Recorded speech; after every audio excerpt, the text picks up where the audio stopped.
Okay, ada yang tanya kat saya, tajuk dan bab apa yang perlu kami fokus untuk menjawab peperiksaan semester nanti. Saya suruh you refer di dalam OL. So dalam OL tu saya dah sediakan panduan. Okay, what are the things that yang akan cover all those things. Okay. Nota bahasa Melayu. Okay, so yang ni saya rasa ini Naim UUM ah. Ya, Puan. UUM, Puan. Amboi. Okey, sebabnya saya rasa dalam kelas itu walaupun bahasa Inggeris tapi saya terangkan dalam bahasa Melayu. Okey, sebabnya saya rasa kan saya dah kata dah jangan restrict sekejap nanti saya share dulu ni review for final.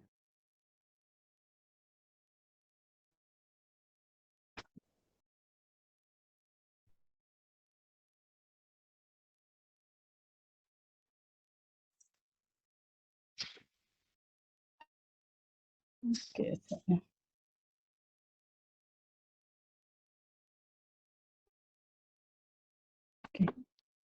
so saya rasa semua dah dapat dah maklumat peperiksaan ini. Okey. Yang okey, dapat dah kan, semua dah dapat dah. Jadi okey, sebelum saya masuk kepada we go details ya. So exam adalah pada hari Ahad, okey 2:30 petang. Format soalan ada 3 soalan utama. So dia adalah anak-anak kecil everything semua. So ini adalah what kind of the topics ya, topik-topik yang akan masuk lah. Okay. So yang ni saya ambil ni semua daripada slides. Okay. So the topics everything semua adalah daripada slide. So this adalah the focus for the final exam. Okay. Dan kalau you tengok balik ya, ada a few topics macam kita kita tengok yang pertama dulu. Okay. CPA as a field of study, sebab saya kata okay, bagaimana komparatif perbandingan pentadbiran awam ni dianggap sebagai satu kajian. Sebab yang ini nanti saya akan saya tak sure sama ada saya ada share ataupun tidak tentang CPA as a field of study dan juga history. Nanti saya akan tengok why study about CPA. Okay, so CPA ni maksudnya kenapa? Okay, kenapa belajar tentang CPA perbandingan? Sebab dia tidak ada satu jawapan yang khusus ya. Tidak ada satu jawapan yang khusus. So for your understanding, kenapa kenapa perlunya komparatif?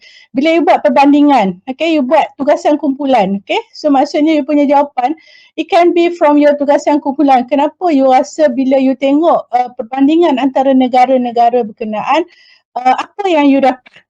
What have you learned? Apa you pelajari apabila you buat perbandingan antara negara-negara?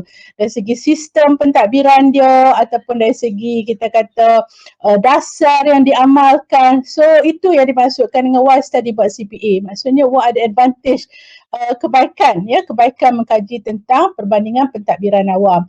And then scope of CPA as a field study yang ini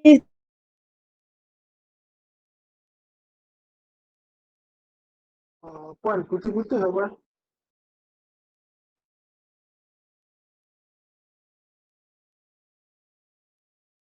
Puan? direct dari saya dari segi kita putus. Puan? Saya Betul-betul. Tak dengar lah tadi. Saya punya line lah. dia clear je. Tak dengar doktor, putus-putus. Tak dengar. Tak dengar, line putus-putus. Dah stuck, hang. Dekat nombor 2 tadi tak dengar.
Line saya okey, tak tahu tiba-tiba dia ni. Dia jadi macam ada dua.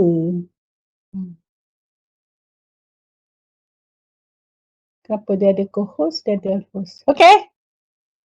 Dengar tak? Dengar Boy. Dengar. Okay, sorry.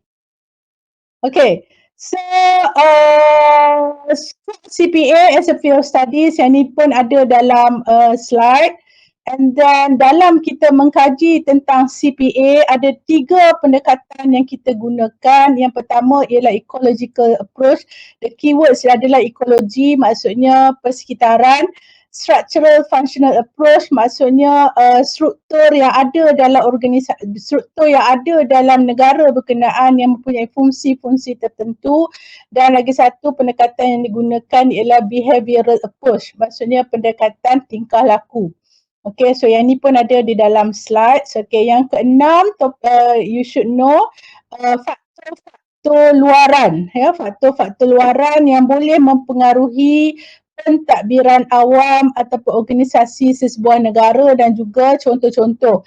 Okay, so external factors ni maksudnya mungkin you kata dari segi bahasa, okay, dari segi budaya ni yang diamalkan, okay, maksudnya kalau budaya nepotism ke, so dia boleh mempengaruhi pentadbiran.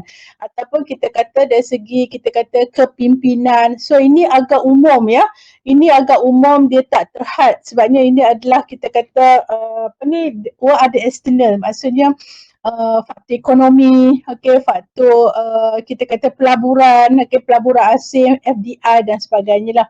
Okay, and then birokrasi. So birokrasi ni saya rasa not in Malay pun sepatutnya you dah tahu dah, sebabnya daripada semester 1 sampai lah habis ni, you still talking about the birokrasi. Okay, so why is a birokrasi? Apa dimaksudkan dengan birokrasi? Okay, apa peranan dan juga fungsi birokrasi? Okay, dan juga 3 types of authority. Okay, so kalau Weber dia melihat bahawa di dalam birokrasi itu, okay, yang mana birokrasi ni adalah legal rational authority lah, maksudnya adalah kuasa authority yang mana dia kata ada 3 cara bagaimana kita kata seseorang ataupun organisasi mendapat kuasa, which is the traditional authority secara warisan, okay, charismatic authority disebabkan oleh kita kata ciri-ciri karisma yang ada pada individu berkenaan, dan juga legal rational authority. So legal rational authority ni adalah maksudnya dia dapat authority berdasarkan kepada perjawatan dia di dalam organisasi. Okay, so dalam ni memang Weber ada tekankan. Dan di dalam topik birokrasi ni juga kita didedahkan dengan kritik ataupun concern tentang ketidakcekapan birokrasi. Okay, so ketidakcekapan birokrasi ni maksudnya kalau you baca dalam slides tu, yang menyebabkan ketidakcekapan birokrasi. Okay, selalu kita kata birokrasi ni tak mahu berubah. Okay, change and innovation, dia agak sukar untuk melakukan perubahan, resistance to change. Ya. Yeah? Okay, dan juga kita kata pengaruh, ya, pengaruh politik mempengaruhi di dalam kita kata pengaruh politik di dalam organisasi. Okay, dan juga adakah kita kata politik mempengaruhi birokrasi ataupun birokrasi mempengaruhi politik. Okay, so ini adalah the ideas of dichotomy of politics and administration. Maksudnya adanya kita kata what we call it pengaruh mempengaruhi. So maksudnya dari segi political party, political leadership yang boleh mempengaruhi kita kata yang menyebabkan ketidakcekapan birokrasi. Okay, and then new public management, yang mana new public management ni adalah kita kata satu usaha untuk menjadikan sektor awam ni sebagai satu sektor yang baik, okay, yang cekap, dan dia mengambil kira amalan-amalan di dalam sektor swasta. Okay, so kalau kita lihat balik the evolution of PA, evolusi pentadbiran awam ni maksudnya bermula dengan klasik PA, kemudian dia berubah kepada new public management, dan seterusnya dia kepada new public service. So new public management dia mengambil kira amalan-amalan sektor swasta, manakala di dalam new public service sekarang ni when we talk about governance, ya, maksudnya kita menekankan tentang what we call it rakyat, ya, citizen, okay, public engagement, public participation dan sebagainya, yang mana di dalam new public service. Tapi untuk final ni saya tak suruh you faham pun tentang new public service, okay. So ini and then contemporary issues, ya. So contemporary issues ni sebenarnya adalah topik-topik yang dibuat dalam konteks tugasan individu. So maksudnya daripada senarai ni ada yang keluar, ya, daripada senarai ni akan ada keluar untuk for your final exam. Jadi apa yang saya nak you know, okay, you should know the basic, maksudnya jangan apa ni kita kata the basic konsep tentang perkara berkenaan macam reformasi pentadbiran. Reformasi pentadbiran maksudnya bagaimana reformasi pentadbiran berlaku. So new public management tu adalah salah satu contoh reformasi pentadbiran yang dilakukan oleh pihak kerajaan. Okay, so itu adalah salah satu contoh reformasi pentadbiran. Maksudnya kalau kita kata apabila kerajaan menswastakan any organisasi ke whatsoever, itu juga adalah salah satu bentuk reformasi pentadbiran. So maksud reform ni adalah kita kata pembaharuan ataupun reformasi yang cuba diketengahkan oleh pihak kerajaan. Sustainable Development Goals, okay, Sustainable SDG. Yang ini pun saya rasa banyak kali dah dalam mana-mana kita kata kerajaan punya kerajaan punya effort ke whatsoever, banyak yang ditekankan tentang SDG, Sustainable Development Goals, yang mana dia ada berapa, 16 matlamat, everything semua. Dikotomi politik dan pentadbiran. Okay, so yang ini, dikotomi politik dan pentadbiran ni adalah kita kata hubung kait antara politik dan juga pentadbiran. Okay, maksudnya dekat sini ialah di dalam pentadbiran sesebuah negara dia ada eksekutif. Okay, so di dalam eksekutif dia ada dua, satu political executive, lagi satu is non-political executive. So political executive adalah those yang dilantik melalui pilihan raya, yang dipilih melalui pilihan raya, dan non-political executive adalah those yang dilantik secara merit. Okay, maksudnya dia dilantik, kita kata that's the birokrasi lah, birokrat. Okay, so apa yang berlaku ialah dikotomi politik dan pentadbiran ini melihat sama ada tadbir ini should be neutral. Maksudnya dia tidak boleh dipengaruhi oleh ataupun dia tidak boleh dipengaruhi oleh ideologi politik ataupun, okay, so maksudnya itu adalah neutral, ataupun hubungan antara ahli politik, politicians dan juga pentadbir ni adalah hubungan yang amat rapat.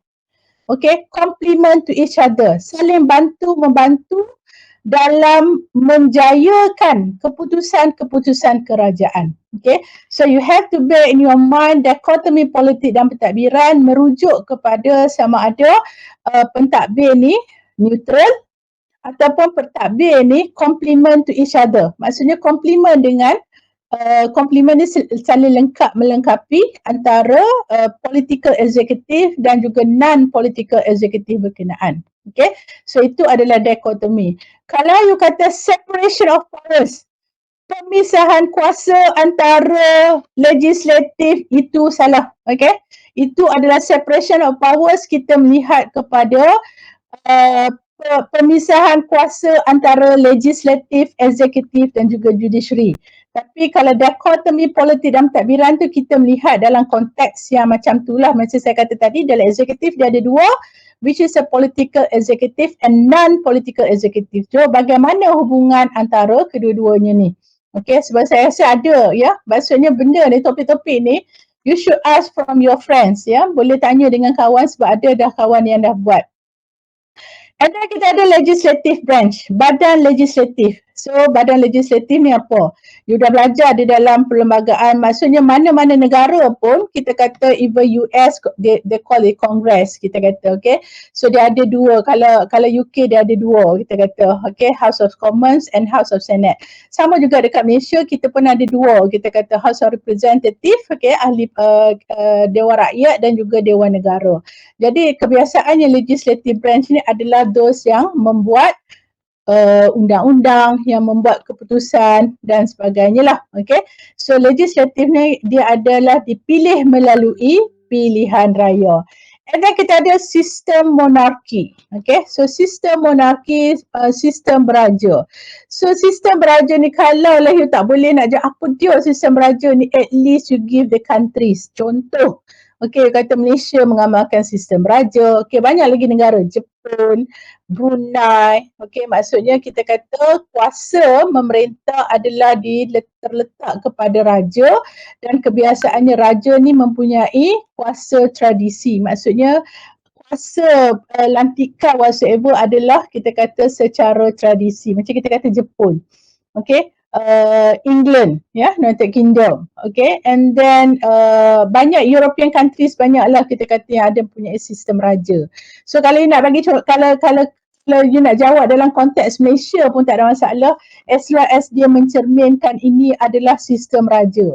Cuma ada last exam sebelum ni, ya, student kata dia jawab kat situ, contoh dia bagi US. So US mana ada sistem raja? Okay, so yang itu dah tolak markah dah, okay. You get 0 pun sebabnya you letak kata United States mengamalkan sistem beraja. Okay, so yang itu dah salah. Okay, and then badan eksekutif. So sama jugalah macam tadi kan, you kata, kalau you explain badan eksekutif ni adalah badan yang execute the law. Kalau kita kata legislatif adalah badan yang membuat keputusan, yang membuat akta, manakala eksekutif adalah badan yang to execute the law. So kalau you cerita dalam badan eksekutif ni ada dua, dia kata, okay, political executive and non-political executive. So political executive ni adalah yang dilantik melalui pilihan raya, manakala non-executive ni adalah dipilih melalui kita kata pejawatan based on merit, okay, disebabkan oleh pencapaian akademik, okay, kepakaran yang dia ada, so dilantik di dalam perkhidmatan. And then we do have a electronic e-government, ya, e-government, and then kita kata e-government ni adalah salah satu usaha kerajaan untuk meningkatkan perkhidmatan awam, ya, delivery, public service delivery. Sama jugalah dengan digitalization, ya, maksudnya sekarang ni kerajaan banyak bercakap tentang digitalization, bukan setakat Malaysia saja, around the world dah semua bercakap tentang digitalization, okay. So apa maksud digitalization? And then public private partnership. So public-private partnership ni maksudnya kita kata hubung kait antara sektor awam dan juga sektor swasta di dalam menjayakan kita kata program-program kerajaan ataupun projek-projek pembangunan dan sebagainya. Okay, and then civil society. Apa dia civil society? Dan good governance. Okay, sebabnya kalau dalam good governance ni we need the civil society. So civil society ni selalu saya bagi contoh kalau dekat Malaysia ni bersih. Okay, kita ada bersih 1.0, bersih 2.0, maksudnya civil society ni adalah kita kata gabungan-gabungan, kita kata NGOs ke whatsoever yang cuba untuk kita kata mempromosikan, ya, maksudnya ada ruang untuk community untuk menyalurkan kita kata pandangan dan sebagainya supaya ianya diterima oleh pihak kerajaan. And then you do have the good governance. So good governance ni adalah tadbir urus yang baik yang mempunyai ciri-ciri tertentu. So apa dia ciri-ciri good governance? Okay. So ini adalah contemporary issues ni konsep. So konsep ni dia tak ada markah yang agak banyak. Tetapi sebenarnya walaupun markah tak banyak, tapi if you can give a good answer, okay, make sense lah, maksudnya make sense. Saya rasa daripada you biar kosong langsung tak jawab, saya rasa ada juga pelajar yang tak jawab langsung bahagian ni. Okay, saya tak tahu kenapa, sedangkan saya dah bagi dah senarai ni, sepatutnya you should study, okay, you should study and then you boleh buat notes sikit pun, okay, you boleh buat notes tentang perkara berkenaan. Okay, so that would be the contemporary issues.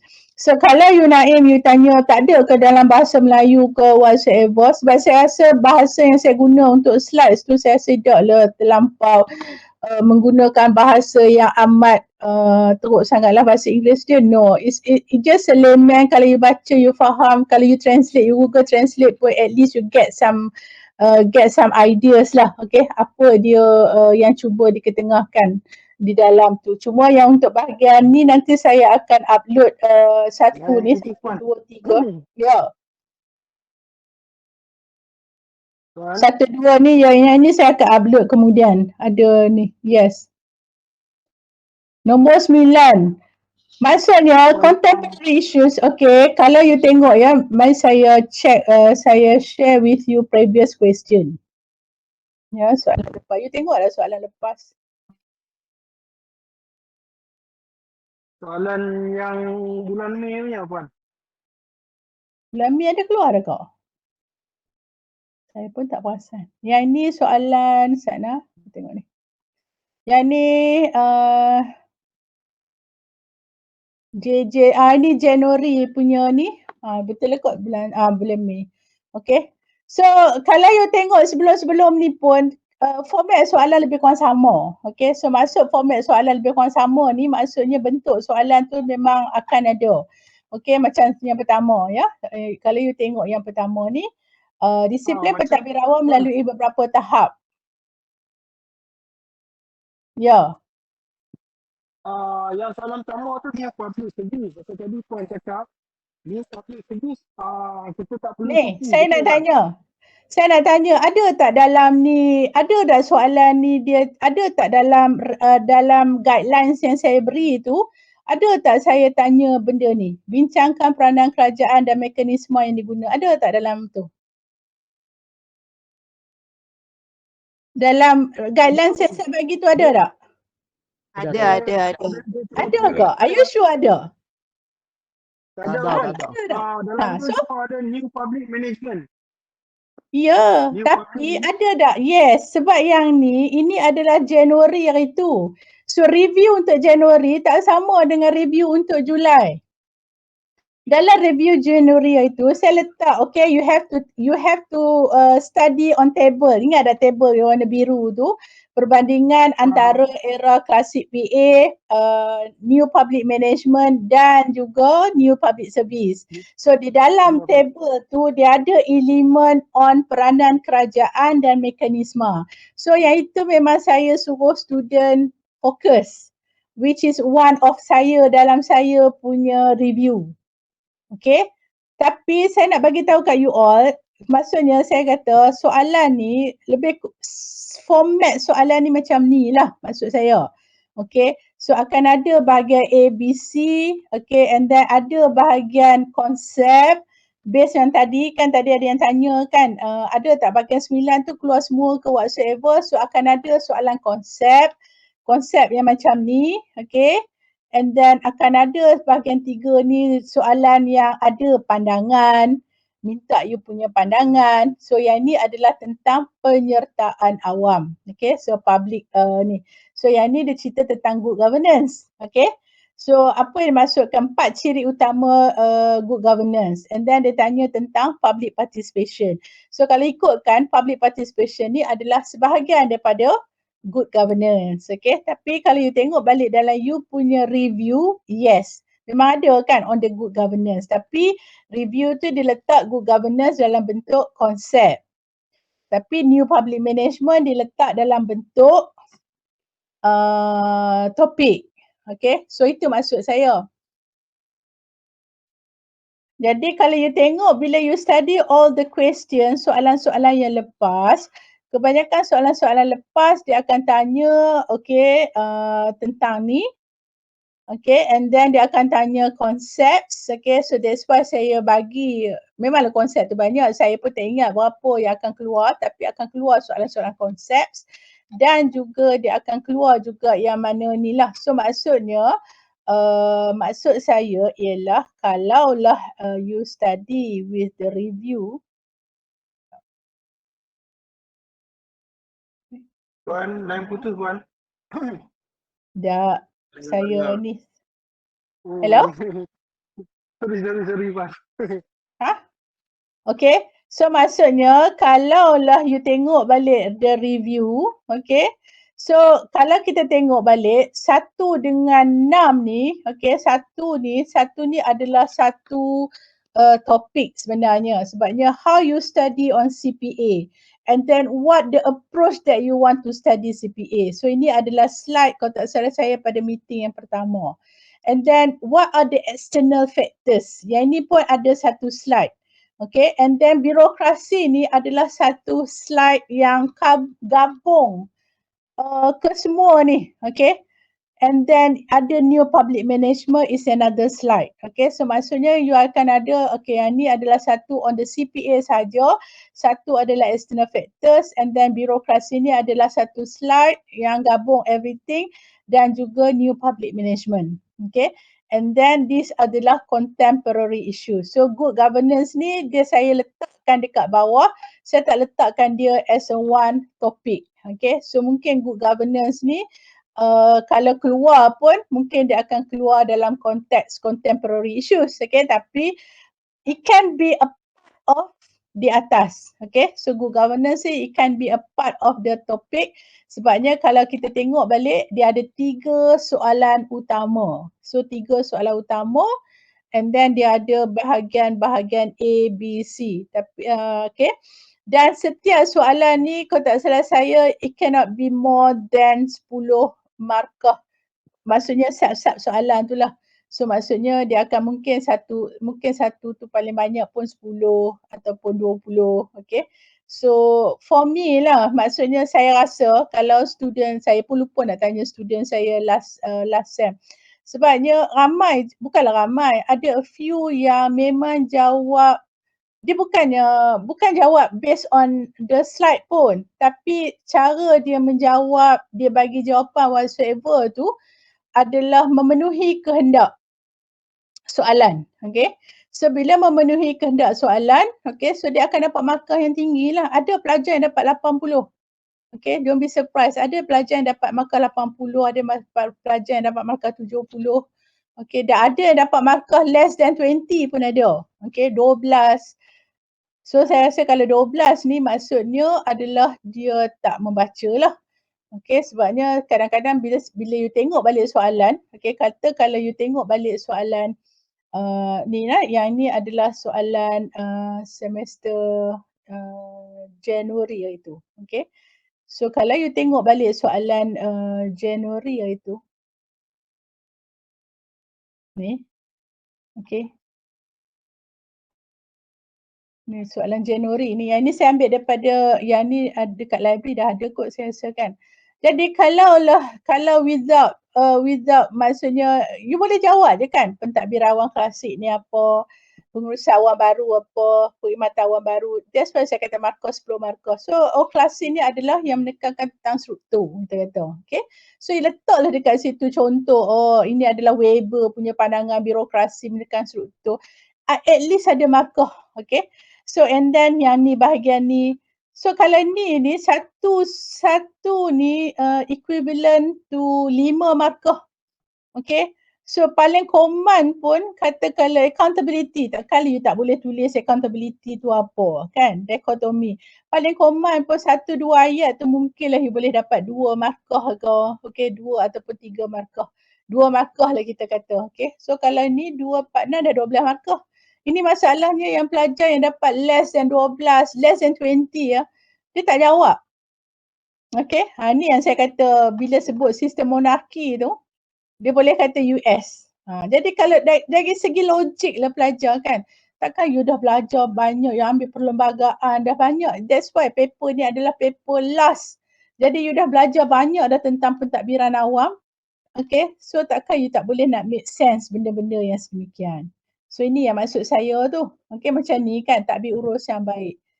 Okay, so maksudnya bagi saya kalau you tengok this kind of question, yang ni saya dah bagi dah ya, saya bagi review sama juga. Semester Januari, semester April, saya bagi review sama juga. Cuma review ni adalah kind of the overall ya, overall yang you dah belajar.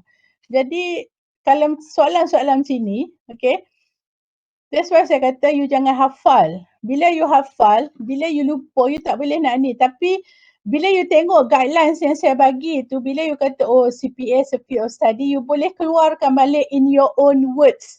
Okay, dengan your own words maksudnya you faham, you boleh cerita balik with your own words. Itu yang paling penting. Okay, saya nak tengok. Kalau soalan dia minta 2 jawapan, markah dia 10. So, 1 jawapan 5 markah. Yes. Apa item pula ada 5 markah? Struktur jawapan paling terbaik. Maksudnya apa? Saya ni kan, I'm not really, bila saya marking. Okay, this is my case ya. Jangan samakan saya dengan pensyarah lain. Okay, saya ni bila saya baca jawapan pelajar, I try to find what are the keywords. Bagi saya keywords tu penting sebabnya dengan keywords tu lah you faham sebenarnya apa. So bila soalan, okay, bila keywords tu kata macam dichotomy politik and administration, okay, dichotomy politik dan pentadbiran.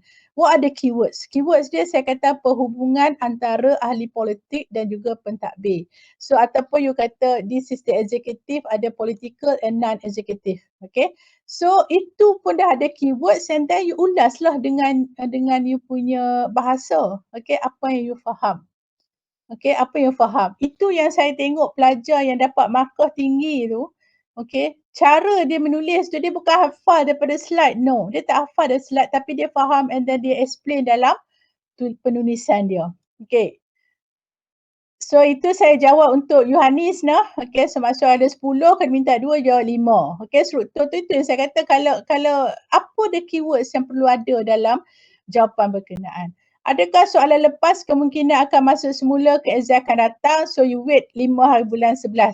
5 bulan November boleh tengok soalan ni pernah keluar ke, soalan ni tak pernah keluar. So I'm not going to say anything. Yang penting jangan tinggal kosong. Ya, okay. Tapi biarlah jawapan yang betul. Kalau you jawab pun tapi bukan jawapan, tak bolehlah juga kan. Bincangkan secara ringkas contemporary konsep, perlu tulis contoh. Kalau you rasa, bagi saya, just put everything. Okay, you nak bagi contoh ke, kata kadang-kadang you tak lupa kan, macam apa dia sistem monarki ni, you tak boleh nak fikir. Oh tapi you tahu kata Brunei mengamalkan, you tulis je Brunei mengamalkan sistem monarki. At least you dapat agak 1 markah. Daripada you biar kosong ataupun you letak Brunei. So what Brunei? So maksudnya macam tu lah. Ataupun you boleh explain sistem monarki ni adalah sistem tradisi yang dipimpin oleh raja, okay, dan bagi Malaysia kita mengamalkan raja berperlembagaan. So banyaklah sikit. Cuma you kena ni lah sebabnya soalan ni kadang student trap. Dia tak cukup masa nak jawab. Yang itu yang you have to be very careful. Okay, kadang pelajar ni dia seronok sangat jawab bahagian depan tu sampai sejam dia habis masa kat depan. So janganlah, okay. So adakah soalan exam lepas akan keluar semula pada exam kali ni? You tunggu 5 November bila you tengok soalan, soalan ni sama rupanya. Soalan ni tak sama. Yang itu saya tak mahu ceritalah. That would be sulit, ya. 5 bulan esok baru you dapat. Cuma yang satu je saya kata once you dapat soalan everything bila nak mula, try to outline your answer, okay. Jangan bila dia kata, bila ketua pengawas okay boleh mula menjawab sekarang, barulah you tulis dekat situ. Jangan dia kata tak boleh menjawab, you dah tulis, nanti dia kata you bawa nota pula. Okay, bila dia kata okay mula menjawab sekarang, you baca soalan, jangan baca every question. Semua soalan you baca dulu, 1, 2, 3, 4 ke whatever baca. And then you tulis apa dia keywords dia. Untuk soalan ni apa dia punya keyword. Soalan ni apa dia punya jawapan. Tulis untuk setiap. Jangan, sebab selalu saya student ni bila saya tengok, dia baca soalan nombor 1 tu dulu. 1 lah pula. Lepas tu kan nombor ni kan dia. Jadi jangan macam tu. The first thing, saya rasa you all banyak kali dah ambil exam kan. Tapi yang saya selalu nampak macam tu lah. Baca dulu, tengok balik semua all soalan-soalan yang ada. Soalan nombor 1, apa dia. Okay, and then tulis notes. Okay, ini apa dia punya, ini everything semua. Okay, tapi dengan syarat bila ketua pengawas kata boleh mula menjawab sekarang, ya. Jangan you masuk-masuk you tulis nota, nanti dia kata you buat nota pula. Okay. Puan bicara seringkas contemporary, okey, adakah soalan itu saya tak mau jawab. Puan boleh isi topik yang membawa markah tinggi so that we can put our focus. No, saya kata dah kan 3 soalan utama. So I'm not going to give you any topic whatsoever, you should know. Okey, itu pun kira saya dah bagus dah tu bagi dah ni kan. Bagi dah apa dia punya ni. Okey. Okey, boleh jawab menggunakan. Jangan, kalau you bagi point sahaja, you buat dalam bentuk apa kita panggil? Bullet ya. Okay, you buat dalam bentuk bullet ni satu. You expect saya kena explain. Memanglah you dapat markah rendah. You kena ingat yang tu satu lagi. Okay. Setengah tu kan dia assume kata saya yang kena explain. Sepatutnya you yang kena explain bagi saya faham. Okay. You kena ingat yang tu.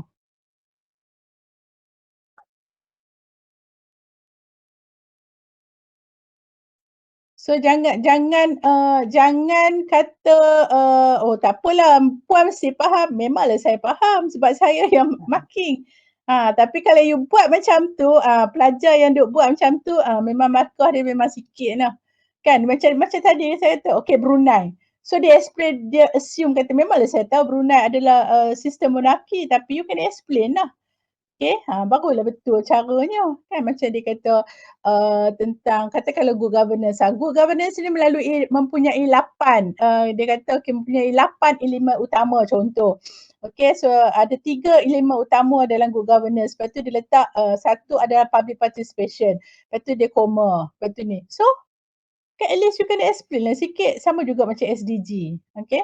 Dia kata ada 16 matlamat utama. Lepas tu dah. Tapi dia tak terang pun, at least dia terang lah, okay, salah satu matlamat dia adalah apa, climate change. So, you ceritalah sikit climate change ni apa, everything semua. So, at least adalah menunjukkan kata you faham. Okay, you boleh menjawab soalan. So, maksudnya sebab exam ni sebenarnya dia test your knowledge. Okay, dia menguji you punya kefahaman. Dia tak menguji you punya memory. Memory you strong ke apa, no. Okay. Dia akan menguji you punya kefahaman. Jadi that's why yang saya kata if you can luahkan balik, okay, you luahkan balik everything, so tak ada masalah lah. Okay, video saya akan upload di dalam OL, okay, ataupun saya akan share dengan pensyarah masing-masing lah. Okay, at least ada keywords, yes, okay. And then boleh terang tak puan, apa dia monarki dan SDG. Oh yang you carilah sendiri apa dia monarki, sistem monarki dan juga SDG. SDG tu you Google je SDG tu, dia ada website satu yang memang SDG. Our government pun selalu duk ni kan. Duk cerita apa dia SDG, apa dia. Bagi saya all those concepts tu adalah you punya pemahaman sebagai pelajar pengurusan awam, you should know all those contemporary concept berkenaan. Wan, satu lagi Wan, minta maaf Wan. Nak tanya Kerimak. Kerimak Puan tak share lagi. Kerimak nanti saya tak bagi lagi, don't worry. Apa you takut ah? Dia nervous ni Puan. Dia kan, saya bagi tahu lah. Okay, saya rasa yang ni bukan setakat UUM je yang ada dalam ni. Okay. Setengah pelajar ni, Kerimak is a very high. Setengah pusat pengajian tu Kerimak sampai 80 lebih, 70 lebih, 90 lebih. On average student saya kebanyakannya dalam within 70 plus macam tu. Okay. So kalau you dapat 80 lebih pun, tapi kalau your final less than 20, still lagi the highest you can go is C or C plus ataupun B minus lah paling inilah. Okay, so that's why selalu saya pesankan dekat student, saya kata treat the final exam as it is. Sebabnya kadang ni kita akan tengok juga, okay, nampak ada improvement. Okay, so maksudnya kalau lah you punya Kerimak tinggi tapi your final exam is very low, less than 20, less than 30, so it shows what? Okay, it shows that you not learn something pun daripada kursus berkenaan. Okay, itu saya punya maksud you tak faham. Because the final exam ni adalah menguji kefahaman pelajar. Okay, test your understanding. So maksudnya memang you tak faham lah, that's why you dapat markah rendah. Okay, Sebabnya memang you selama ni tak tahu lah apa yang you belajar. Jadi that's why saya kata setengah tu Karimat tak adalah berapa tinggi sangat, kita kata okay 70s. Tapi bila final tu it shows that ada improvement yang dia buat. So menunjukkan bahawa dia faham. Okay, dia faham, dia understand apa yang dia belajar. Okay, so that's why yang itulah. That's why saya selalu dengan student saya kata as long as you buat tugasan kumpulan, fulfill everything, saya tahu tak ada sebab kenapa you tak boleh dapat karimat yang baik. Okay, and then the final is your final. Tu je. Answer pakai common knowledge but still on the point. Saya tak kata pun I'm not really strict on schema. Okay, saya tak kata pun kalau macam saya bagi contoh lah, okay, adakah 1 campur 1 equivalent to 2? Kalau you akan jawab ya kan. Saya kata tak semestinya 1 campur 1 equivalent to 2. It depends on how you lihat satu ni apa. Adakah satu ni dalam bentuk nombor ataupun satu ni adalah dalam bentuk I-copy ke kan. So it depends lah how you explain. Bagi saya as long as apa yang you terangkan tu, okay, selalu saya bagi contoh soalan tanya minta nasi ayam. Okay, ini cerita malam lah kan. Nasi ayam. Tapi you bagi tentang mi goreng. So mi dengan nasi ni beza kan, mi dengan nasi. Tapi di dalam mi goreng tu adalah ayam, you letak rencah ayam. So adalah markahnya. Tapi kalau di dalam mi goreng tu you tak letak ayam, still semata-mata mi sahaja. So macam mana nak bagi markah? So selalu saya buat perumpamaan dengan pelajar saya macam tu. So kalau saya minta nasi ayam, so you bagilah nasi ayam. Unless you kata saya nak tambah lah nasi ayam ni, nasi tu putih, saya nak buat nasi goreng. Tapi still lagi main ingredient adalah nasi dan juga ayam. Lepas tu you tambahlah lagi sayur. That's why itu adalah kita kata extraordinary yang memang students memang dapat markah yang bagus lah. Kebiasaannya macam last set LR. Okay, ada bukan UUM je yang dapat ni. Bila saya baca across tu ada juga pusat-pusat mungkin ada seorang dua orang yang dapat markah memang is a very good lah. And then dia punya jawapan dia memang very good lah. Okay, so itu je lah yang saya nak share. So maksudnya common knowledge, what is your understanding kan, bila sebut accountability, you dah come across banyak benda dah accountability ni apa. So you just explain lah apa dia accountability. Okay, you bagi contoh yang relevan. Okay, as long as boleh mencapai macam yang saya katakan tadi itulah. Dia sulit dan doktor cari point kita memakan. Ya, tapi biarlah, maksudnya janganlah you buat dalam point form. Biarlah ada, you all bukan pernah, banyak kali dah kan you all ambil final exam kan. Jadi biarlah huraian tu yang penting. Tapi kalau setakat tulis okay, good governance 1, 2, 3 tapi you tak terangkan, so you dapat sikit je lah markah. Tu je lah. Okay. So 5 hari bulan jangan lupa petang. Okay, you need to be there before 30 minutes. So 30 minit pertama. Okay, kalau nak dapat A, you have A ke whatever, you all yang tentukan grade. Saya tak tentukan grade. Saya just tengok je bila saya baca, okay ni markah, that's it. Yang tu je. Tu je yang saya boleh ni. Okay, you yang nak tentukan. Tak malah paper ni rasa susah. Tak yalah saya nak dapat B cukup lah. So it's up to you lah. Tak ada masalah. Nak B ke, nak C ke. Tapi you kata, oh tak apa, saya nak lulus saja kan. It's okay, tak ada masalah. Kan you kata dapat markah elok pun bukannya boleh pergi ke mana. Dah nak final exam kan, dah final semester kan, ada lagi 1 semester. So it's up to you. Saya tak ada lah kata oh this is quota ke penuh. Okay. So I wish you all the best. Okay, good luck. Jangan stress sangat, enjoy. Okay. Okay, jangan terlampau stress ke whatsoever. I try to look at some of the students punya jawapan, okay, And then kalau ada nanti I will share dalam OL ataupun saya akan share dengan pensyarah lah. Tapi most probably saya akan share dalam online, lagi senang. Okay, saya tengok balik ada mana-mana ada jawapan pelajar yang agak okay ke whatsoever. So mungkin saya share. Tapi based on soalan yang berkenaan lah. So kalau macam Januari tadi tu, okay mungkin ada soalan tu, okay mungkin saya ambil. Jadi you get some ideas, okay. So you get some ideas bagaimana jawapan yang baik. Sebab tadi ada yang tanya kan kalau 5 markah, kalau 10 markah 2 ni macam mana bentuk soalan, macam mana struktur. So I try my best lah, okay. I try my best untuk tengok balik soalan-soalan, jawapan-jawapan pelajar. Mungkin I can share dengan you all semua lah, okay. So the recording untuk ni nanti saya akan share, okay. Nanti saya akan share dalam OL, so you boleh rujuk dalam OL. I think that's all lah. Okay. Kalau ada apa-apa soalan ke whatsoever, you boleh tanya. For UEM, you boleh guna WhatsApp group. Saya rasa yang lain, you boleh PM saya. Masing-masing ada nombor telefon saya, I guess. Okay, and then you boleh ni lah. I think that's all. Good luck for your final. Your first paper hari Jumaat kan? Kalau tak salah saya kat OD. Betul? Betul. Okay. So good luck lah. So and then your last final hari apa?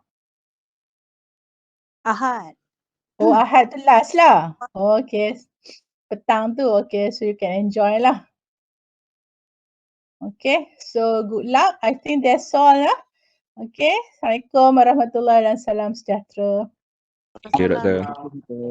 Terima kasih. Terima Terima kasih, kasih, Doktor.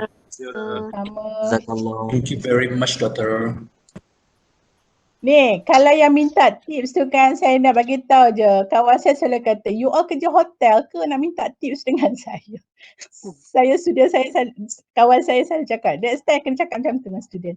You all bukannya kerja hotel nak minta tips, orang kerja hotel dia minta tips. No such thing as tips. Saya rasa saya bagi bagus dah tadi kan. Review lagi untuk ni. Okay, so good luck semua. Assalamualaikum. Salam. Salam, Doktor. Waalaikumsalam, Doktor. Terima kasih.